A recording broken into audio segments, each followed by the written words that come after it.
നമസ്കാരം, ഇൻഫോടെക്കിലേക്ക് സ്വാഗതം.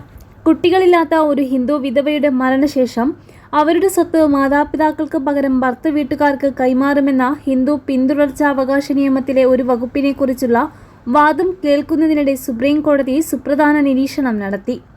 ഹിന്ദു വിവാഹങ്ങളിൽ ഒരു സ്ത്രീ വിവാഹിതയാകുമ്പോൾ അവരുടെ ഗോത്രം മാറുന്നുവെന്നും ഈ പാരമ്പര്യം ആയിരക്കണക്കിന് വർഷങ്ങളായി തുടരുന്നുവെന്നും കോടതി പറഞ്ഞു.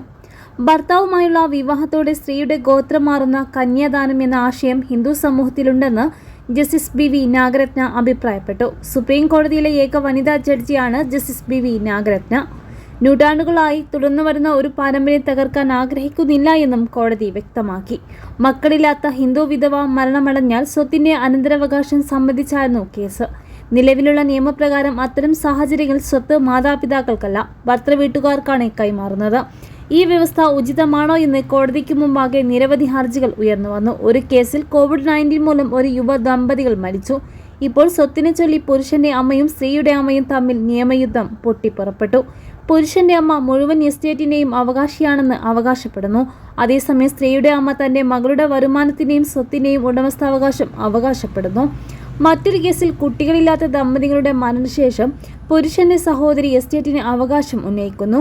ഇത് പൊതുതാൽപര്യ വിഷയമാണെന്ന് സുപ്രീം കോടതി ഇടപെടൽ ആവശ്യമാണെന്നും ഹർജിക്കാരന്റെ അഭിഭാഷകൻ കോടതിയെ അറിയിച്ചു.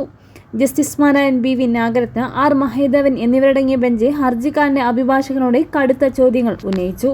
കന്യാദാനം, ഗോത്രദാനം എന്നീ ഹിന്ദു വിവാഹ പാരമ്പര്യത്തിന് കീഴിൽ ഒരു സ്ത്രീ ഭർത്താവിന്റെയും കുടുംബത്തിന്റെയും ഉത്തരവാദിത്തമായി മാറുന്നുവെന്നും ജസ്റ്റിസ് നാഗരത്ന ചൂണ്ടിക്കാട്ടി. വിവാഹിതയായ സ്ത്രീ തന്റെ സഹോദരനെതിരെ ജീവനാംശം ആവശ്യപ്പെടുന്നില്ല എന്നും അവർ പറഞ്ഞു. ഒരു സ്ത്രീക്ക് വേണമെങ്കിൽ തന്റെ സ്വത്ത് ഒരു വിൽപത്രത്തിലൂടെ വിഭജിക്കുകയോ പുനർവിവാഹം കഴിക്കുകയോ ചെയ്യാമെന്ന് ജസ്റ്റിസ് നാഗരത്ന പറഞ്ഞു.